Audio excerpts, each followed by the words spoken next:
যখন তারেক রহমান সাহেব হঠাৎ করে বলে বসলেন তার মা খুব অসুস্থ, তিনি আসছেন না। সারা বাংলাদেশে অসুস্থতা নিয়ে সমালোচনা হচ্ছে। এই যে মায়ের বিপদ, বেগম খালেদা জিয়ার বিপদ, তার বিপদের দিনে তার একমাত্র সন্তান দেশের বাইরে। সমালোচনা যখন তুঙ্গে, তখন তারেক রহমান সাহেব বললেন ফেসবুকে স্ট্যাটাসের মাধ্যমে যে তার দেশে ফেরাটা কোনো অবস্থাতেই তার একক সিদ্ধান্ত নয়। এখানে বহু পক্ষ জড়িত। মানুষজন হৈ হৈ রই রই করে উঠল, হায় হায়, এটা কি করে সম্ভব? কেন তিনি আসতে পারছেন না? তাহলে কি ডক্টর মোহাম্মদ ইউনূস বাধা দিচ্ছেন? সেনাবাহিনী বাধা দিচ্ছে? কেউ বলছে ভারত বাধা দিচ্ছে, কেউ বলছে আমেরিকা চাচ্ছে না, আবার কেউ বলছে যে তিনি লন্ডনে যেভাবে আছেন সেখানে লন্ডনের যে পার্ট সেটা না চুকিয়ে তিনি সেখান থেকে আসতে পারবেন না, বাংলাদেশে তার সিকিউরিটি সমস্যা রয়েছে ইত্যাদি নানা বিষয়গুলো। এরই মধ্যে হঠাৎ করে হাদি হত্যাকাণ্ড ঘটলো, সারা বাংলাদেশ উত্তাল, একটা ইসলামিক রেভলিউশন, একটা নতুন রাষ্ট্র গঠন, তারপর বিপ্লবী সরকার গঠন নিয়ে নানা রকম কথাবার্তা যখন হচ্ছে এবং বিভিন্ন মহল থেকে যখন উস্কানি দেওয়া হচ্ছে, ঠিক সেই সময়টাতে তারেক রহমান নাটকীয়ভাবে ঘোষণা করলেন তিনি বাংলাদেশে আসবেন ডিসেম্বর মাসের 25 তারিখে। মুহূর্তের মধ্যে সব কিছু উলটপালট হয়ে গেল। সবাই, যেটিকে আমরা কথ্য ভাষায় বলি, টাসকি খেলো। সন্দেহ করলো, বলার চেষ্টা করলো যে না না, সে আসবে না, এটা কী করে সম্ভব, সে কী করে আসবে, আসুক না দেখি, তারপরে কথা হবে। কিন্তু তিনি এলেন, 25 তারিখে এলেন, বিস্ময়করভাবে তার প্রত্যাবর্তন হলো। আর সমালোচনা প্রিয় বাঙালি তারা বলার চেষ্টা করলেন যে তিনি যে এসেছেন এমনি এমনি এসেছেন, ভারত তাকে এনেছে। ভারতের সঙ্গে তিনি রীতিমতো গোপন যোগাযোগ করে তারপর ভারতীয় প্রোটেকশনে তিনি এসেছেন। মানুষের মুখের কথা বলার তো ট্যাক্স লাগে না বললেন, আর মানুষজন সেটা নিয়ে আরও এক দফা এগিয়ে গেল। অনেকে বলার চেষ্টা করলেন যে তিনি আওয়ামী লীগকে রাজনীতিতে পুনর্বাসন করবেন, তিনি নির্বাচনে জয়লাভ করার পরে খুব দ্রুত আরেকটি নির্বাচন দিয়ে অন্তর্ভুক্তিমূলক একটি নির্বাচন করবেন, যেটিকে ইনক্লুসিভ নির্বাচন বলা হয়, ইত্যাদি ইত্যাদি নানা রকম কথাবার্তা। বেশ সেভাবে চলল সমালোচনা। এবং তার মধ্যে আবার হঠাৎ করে জামাতের উত্থান, তারপর জামাত সম্পর্কের ভাই তারেক রহমান সাহেবের মানে জয়লাভ তো দূরের কথা, অনেকে বলার চেষ্টা করলেন যে তাকে বাংলাদেশ থেকে পালিয়ে যেতে দেওয়া হবে না, অনেকে বললেন যে তাকে লাথি দিয়ে ভারতে পাঠিয়ে দেওয়া হবে, দেশ থেকে তাড়িয়ে দেওয়া হবে, প্লেনে করে পাঠিয়ে দেওয়া হবে। তো এই জায়গাতে টানাটানি সমালোচনা সব কিছুর মধ্যে যে নির্বাচনটি হলো, সেখানে নির্বাচনে বিএনপির বিস্ময়কর বিজয় হলো। এটাকে কেউ কেউ ইঞ্জিনিয়ারিং বলার চেষ্টা করছেন, কেউ কেউ এটাকে ম্যাটিকুলাস ডিজাইন বলার চেষ্টা করছেন, অনেকে ঠাট্টা করে তারেক রহমান সাহেবকে ইঞ্জিনিয়ার তারেক বলার চেষ্টা করছেন। হোয়াট এভার মেবি, তিনি বিজয়ী হয়েছেন। তার বিজয়ের যে ফলাফল, এটি ঘোষণা করার আগেই জনাব নরেন্দ্র মোদী, ভারতের প্রধানমন্ত্রী, তাকে স্বাগত জানিয়েছেন।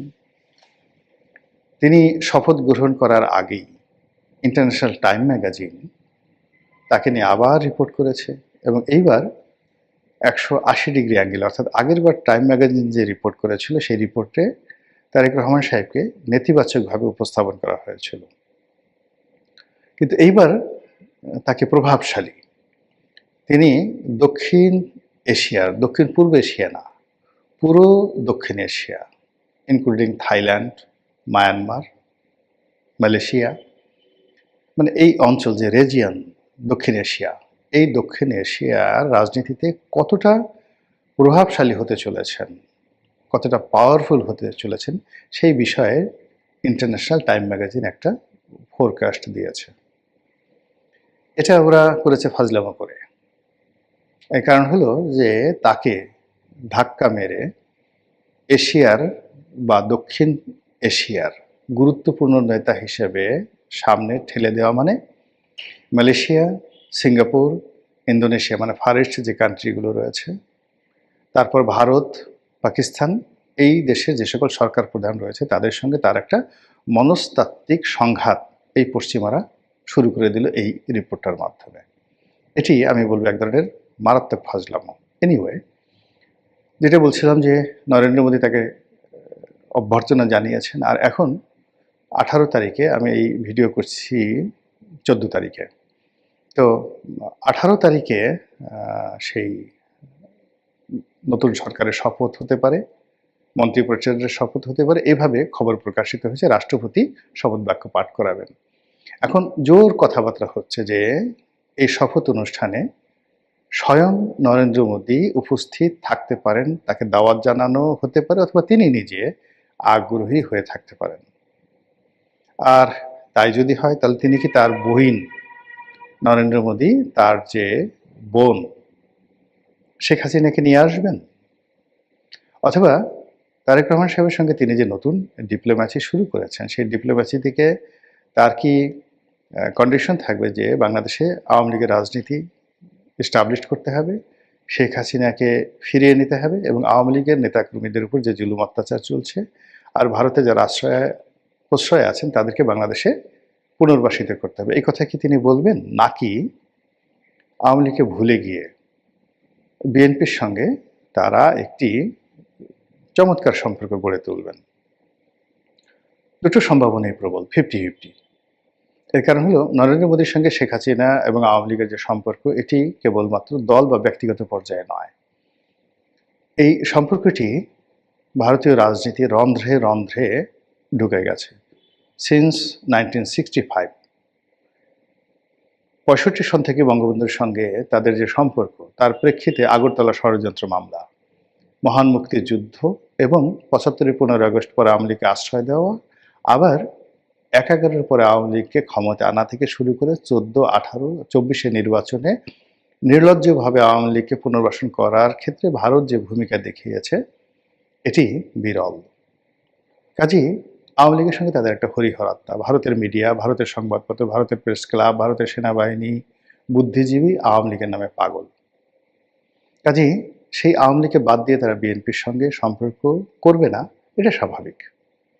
আবার যদি অতীতের কিছু কিছু ইতিহাস আমরা চিন্তা করি, অর্থাৎ মনমোহন সিং যখন প্রধানমন্ত্রী ছিলেন, তখন বেগম খালেদা জিয়া তিনি বিরোধী দলীয় নেত্রী ছিলেন, এবং ওই সময়টাতে তিনি ভারত সফর করেছিলেন।